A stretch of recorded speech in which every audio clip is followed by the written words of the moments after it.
Trascendidos.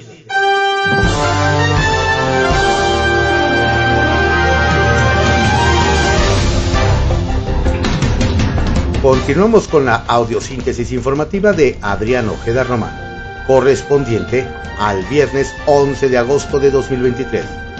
Demos lectura a algunos trascendidos que se publican en periódicos de circulación nacional. Templo Mayor, por Fray Bartolomé, que se publica en el periódico Reforma. Para el último año de la presente legislatura, la presidencia de la Cámara de Diputados le corresponde, en teoría, a alguien de las filas del PRI. ¿Y quién cree que es el primer apuntado? Exacto, el mismísimo Alejandro Moreno Cárdenas. Está moviendo sus piezas para tratar de convertirse en presidente de la mesa directiva. Pero es más fácil que un camello pase por el ojo de una aguja a que Alito sea el mandamás de San Lázaro. Y las razones evidentemente sobran. Ante esto, en las filas tricolores comienzan a barajarse nombres. De acuerdo con un estudio de analítica parlamentaria que circula entre diputadas y diputados de la actual vicepresidenta, Marcela Guerra, es quien más se perfila para tomar el control de la campanilla en la mesa directiva. Según el documento, si bien no hay aún un acuerdo definitivo entre todas las fuerzas políticas, Guerra tiene diálogo con tirios y troyanos, en tanto que contra Alito hay un veto de parte de Morena, PT y Movimiento Ciudadano. Y tampoco quieren a alguien muy cercana o cercana al impresentable líder tricolor. Distintos liderazgos de Movimiento Ciudadano insisten en que hoy no habrá ruptura y saldrán de su cónclave felices, tomados de la mano y con un proyecto unificado para 2024. La realidad, sin embargo, es que hasta anoche no había mucha certeza al respecto. La principal duda es para dónde va a jalar el alfarismo, es decir, todo el grupo político formado en torno al gobernador Enrique Alfaro y que desde Jalisco se convirtió en el principal batallón naranja. Una vez que se autodescartó de buscar la presidencia de la República, Alfaro puso como prioridad conducir su propia sucesión y asegurar la continuidad de alguien de su equipo, como pinta para ser el senador Clemente Castañeda, o alguien que pueda ser más o menos externo, pero que garantice que no habrá sobresaltos como el alcalde tapatío Pablo Lemus, hoy por hoy el puntero en las encuestas. De la decisión del bloque alfarista dependerá, en buena medida, el resultado de la cumbre de hoy en MC, porque Dante Delgado podrá ser el dirigente del partido, pero los hilos de las principales estructuras no es él quien las trae.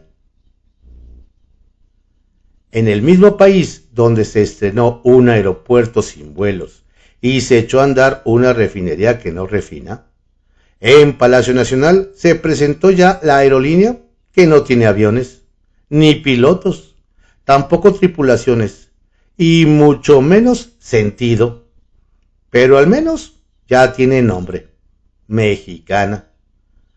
Lo que no tiene nombre es la obstinación presidencial por inventar lo que no se necesita.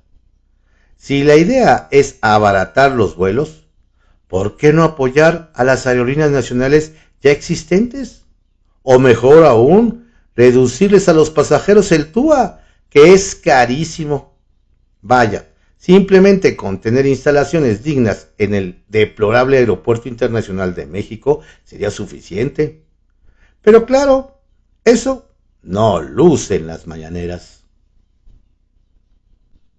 Bajo reserva, que se publica en el periódico El Universal. La SEP confía en Marx, pero se encomienda a Jesús. Mientras sube de tono el tema de los libros de texto, nos cuentan que desde la semana pasada nada sale de la Secretaría de Educación Pública sin llevar el visto bueno de Palacio Nacional. Todo comunicado, tarjeta informativa o tuit que difunda esa dependencia es revisado con lupa por el director de Comunicación Social de la Presidencia, Jesús Ramírez Cuevas.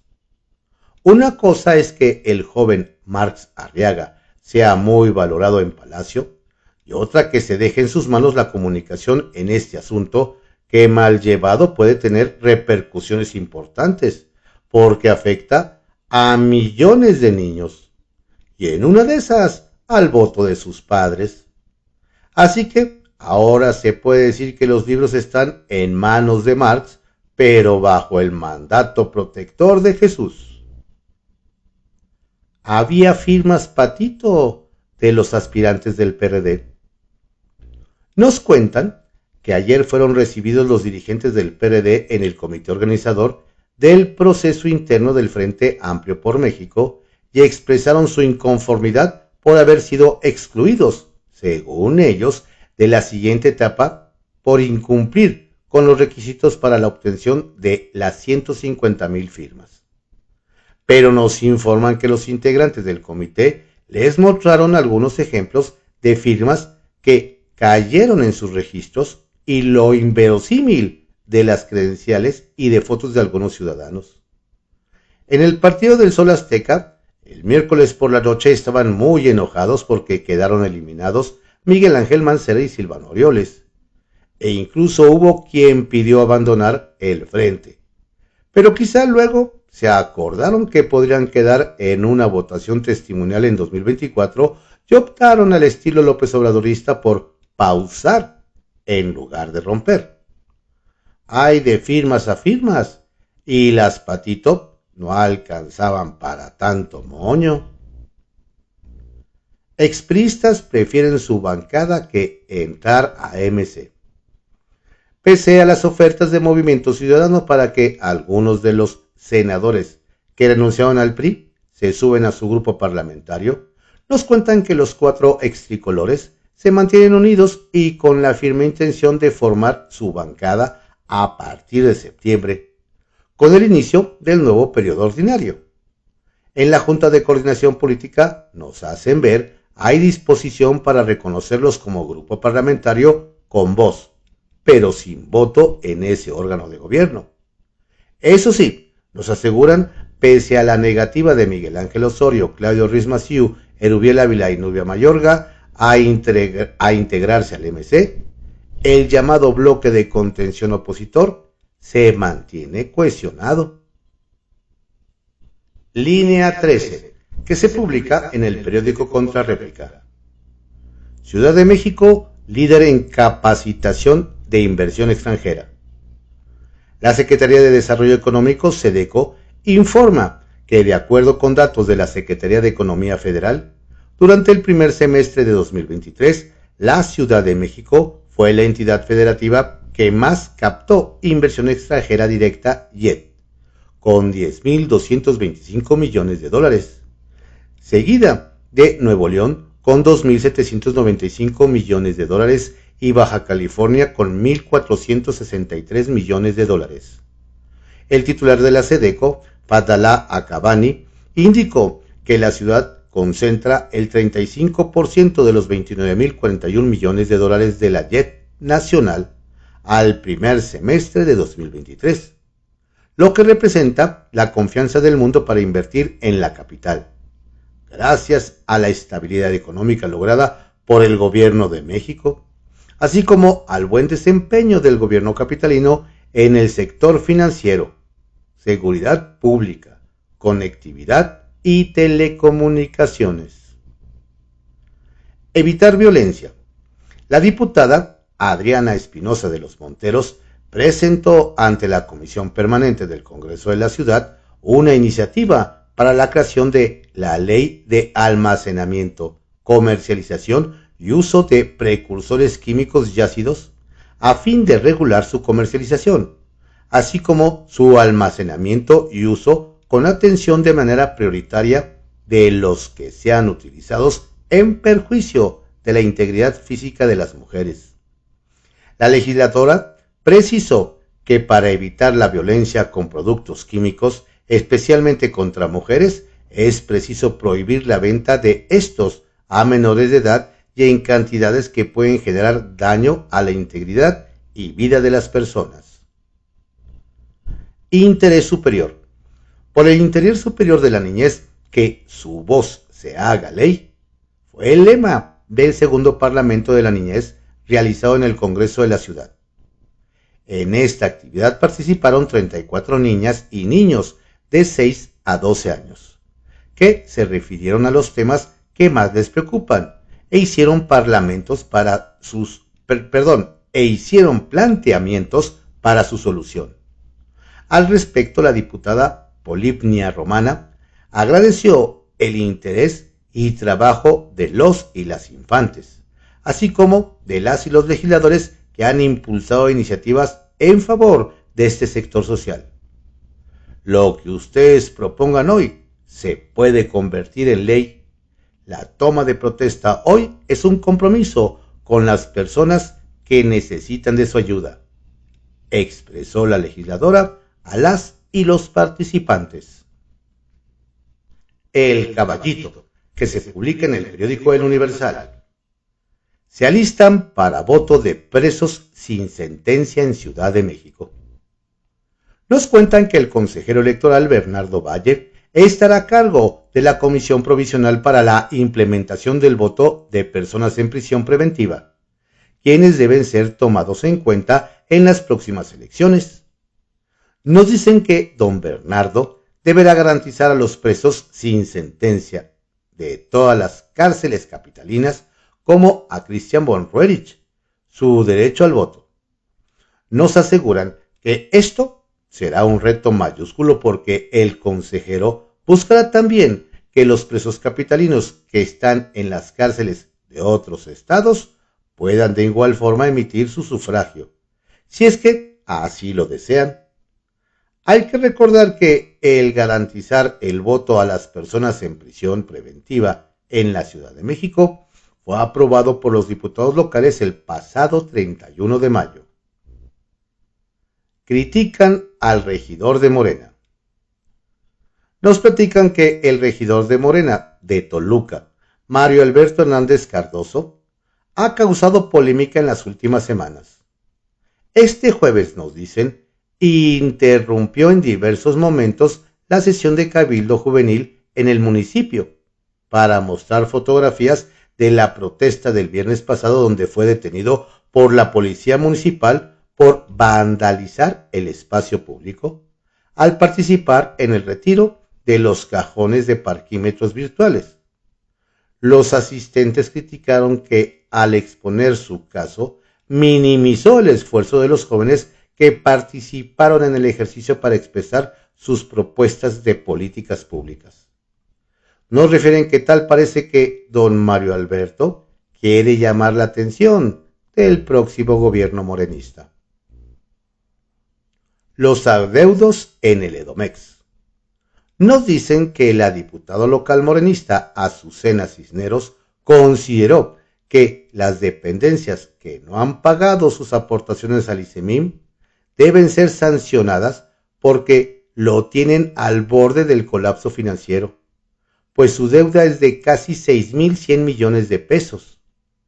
La legisladora denunció que es injusto que los trabajadores mexiquenses deban cubrir esos boquetes financieros porque ellos sí cumplen con sus obligaciones puntualmente, cuando los titulares de las dependencias estatales y locales son los que acusó hacen mal uso de los recursos. ¿Se aplicará la ley contra los que lo pusieron en la situación endeble en el que se encuentra ahora, al iniciar la nueva gestión de la gobernadora Delfina Gómez? Sacapuntas, que se publica en el periódico El Heraldo de México. Bárcena condena invasión rusa. No pasó desapercibida la declaración sobre el conflicto entre Rusia y Ucrania que emitió en Washington la canciller Alicia Bárcena.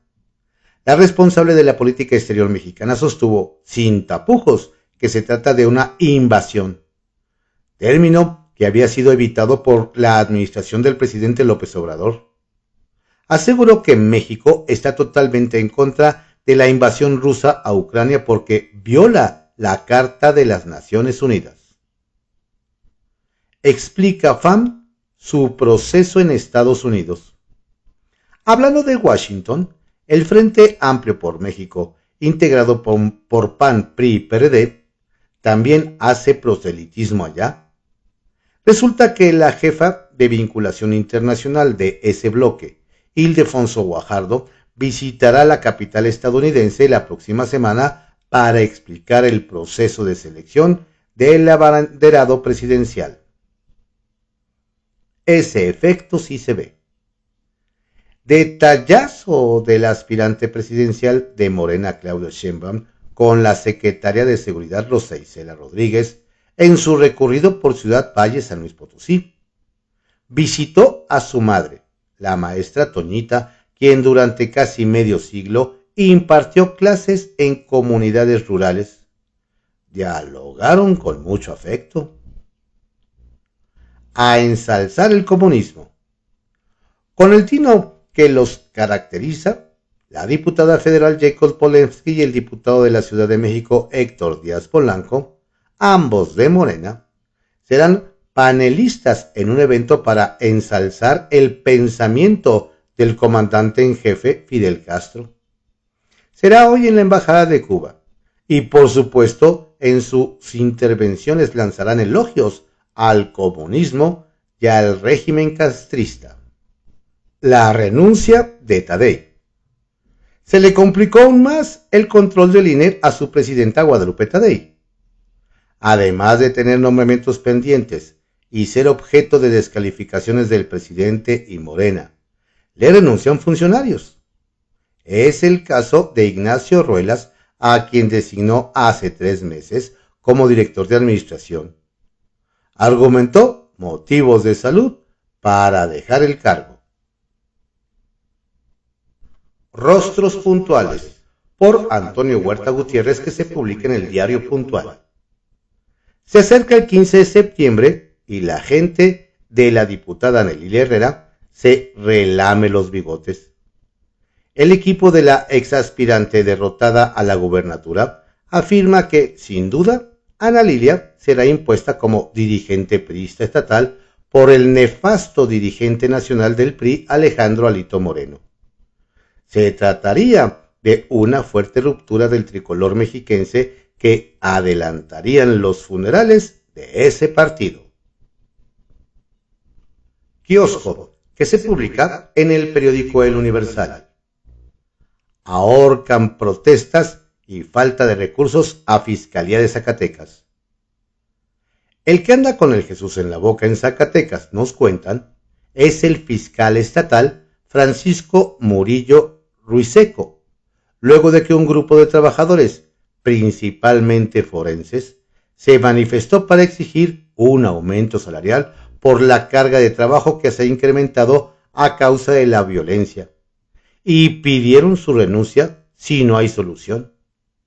Nos indican que la exigencia llegó a las canchas del gobernador David Monreal Ávila de Morena y de los diputados, ya que don Francisco argumenta que desde hace años no le han autorizado ni un peso más de presupuesto, por lo que varios le piden a don David que sea congruente y muestre que hay piso parejo, pues hace poco anunció con bombo y platillo el aumento salarial a 12,000 pesos para todos los policías municipales, y si los alcaldes no tenían lana, su gobierno ponía la mitad.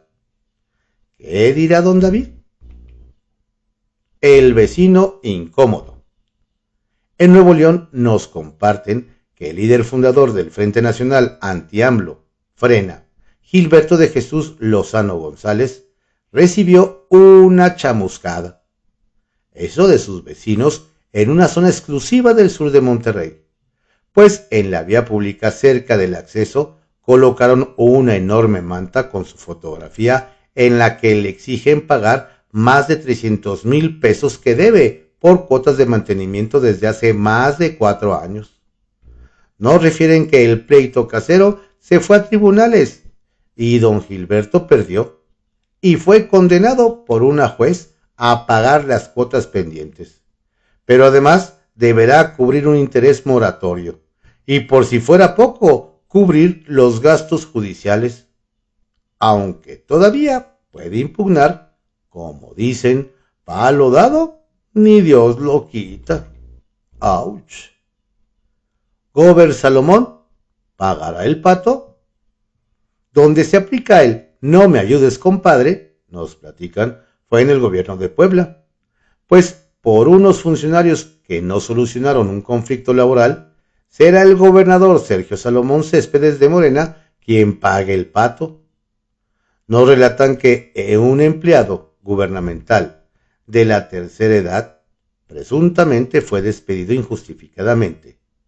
Demandó, ganó el juicio y fue reinstalado, pero lleva 2 años sin que le paguen salarios caídos, ni su salario normal, por lo que ante el incumplimiento y desacato del laudo laboral, se inició un procedimiento de multa, nada más y nada menos que contra don Sergio, por ser el superior jerárquico, por lo que varios se preguntan cómo Juan Gabriel, pero qué necesidad. Trascendió que se publique en el periódico Milenio. Trascendió que esta semana el presidente Andrés Manuel López Obrador empezó a grabar los spots de su quinto informe de gobierno, que en esta ocasión se celebrará en Campeche. Los equipos de luces, cámaras y micrófonos siguieron este jueves al mandatario por el Jardín de la Emperatriz en Palacio Nacional y lo estarán acompañando por distintas obras que quiere destacar el próximo 1 de septiembre. Además, claro, de la caída en los niveles de pobreza durante su administración. Trascendió que, al impugnar ante la Sala Superior del Tribunal Electoral las medidas cautelares que la Comisión de Queja y Denuncias del INE dictó contra el presidente Andrés Manuel López Obrador por el tema Xóchitl Gálvez, el director general de Defensa Jurídica de la Presidencia, Edgar Armando Aguirre, acusó ineptitud o descuido de la autoridad, por lo que pidió dejar sin efecto las medidas, pues insiste en que sacaron de contexto lo dicho por el mandatario. El expediente fue turnado al magistrado José Luis Vargas Valdés. Trascendió que los dirigentes nacionales de PAN, Marco Cortés, PRI, Alejandro Moreno y PRD, Jesús Zambrano, tuvieron una encerrona ayer en un intento por salvar el rompimiento al Frente Amplio por México, luego de que el perredismo pausó su participación en el comité organizador en protesta por la eliminación de sus gallos Miguel Ángel Mancera y Silvano Aureoles de la contienda por la candidatura presidencial. Por cierto, el ex jefe de gobierno y el exgobernador de Michoacán ejercieron su derecho de audiencia para pedir explicaciones sobre la invalidez de sus firmas, aunque hasta anoche ninguno había dado señales de conformidad, sino todo lo contrario. Trascendió que vaya momento chusco se vivió en la Suprema Corte de Justicia de la Nación, pues en la sesión de este jueves, el teléfono del ministro Luis María Aguilar Morales comenzó a sonar con el tono de la canción Sailing Along de Mark Philip, lo que desató la risa de sus homólogos y hasta detuvo el debate. Pero eso no fue todo, porque sus compañeros Margarita Ríos Farjat, Arturo Saldívar y Alberto Pérez Dayán añadieron a las múltiples sonrisas algún tipo de contoneo para no perder el ritmo musical, lo que implica que el humor no está peleado con la chamba. Confidencial, que se publique en el periódico El Financiero. Se divide el PRD. ¿Otra vez? Extraña actitud mostró ayer el PRD en su conferencia en San Lázaro, donde anunció que hará una pausa en sus trabajos en el comité organizador del Frente por haber excluido a sus aspirantes presidenciales. Jesús Zambrano dio un breve mensaje y se fueron deprisa sus precandidatos, sus diputados y sus senadores, sin aceptar preguntas de los periodistas. raro en ellos. Lo que pasa, según cuentan, es que los perredistas están divididos.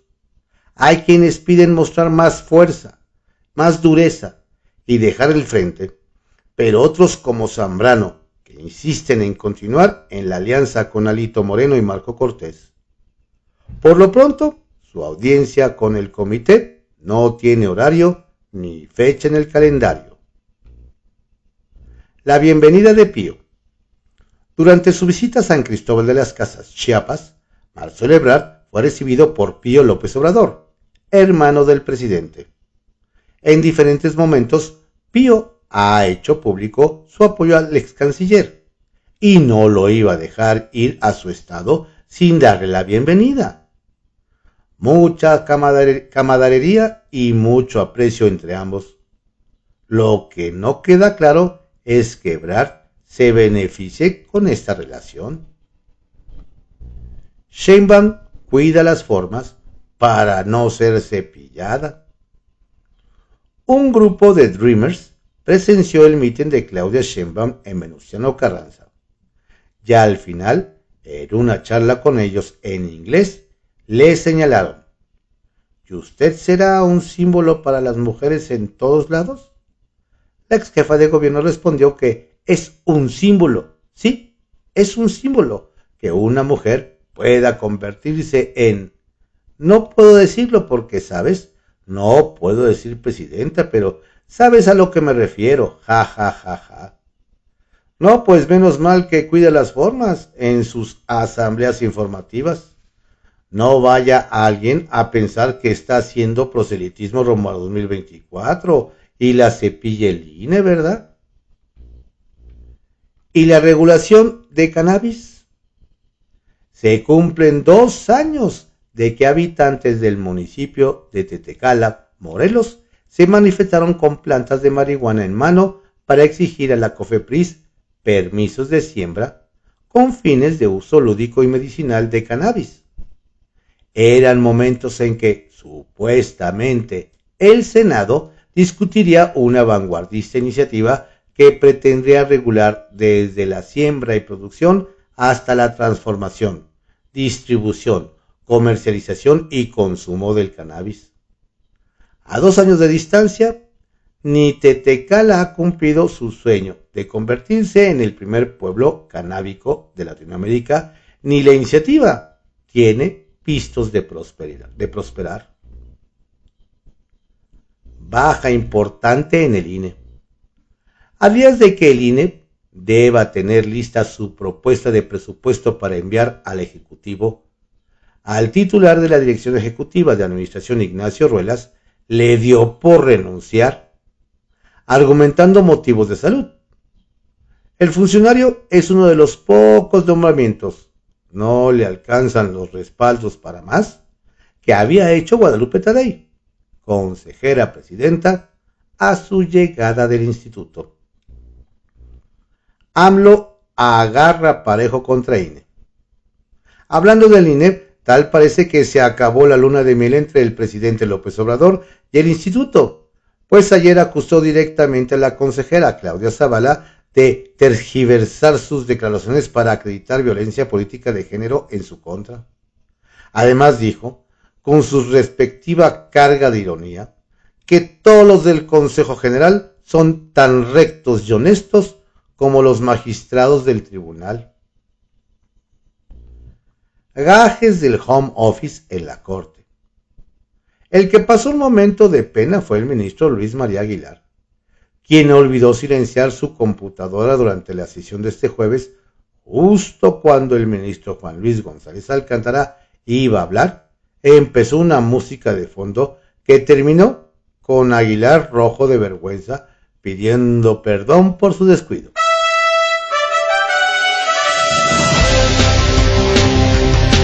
Estos fueron algunos trascendidos que se publican en periódicos de circulación nacional en la audiosíntesis informativa de Adrián Ojeda Román, correspondiente al viernes, ya es viernes, 11 de agosto de 2023. Tenga usted un excelente día, un estupendo, relajado y divertido fin de semana. Saludos cordiales de su servidor, Adrián Ojeda Castilla, quien lo invita a que visite nuestro sitio en www.cconoticias.info y escuche las cápsulas informativas CCO Noticias Puntual con inteligencia artificial. Tenga usted un excelente viernes.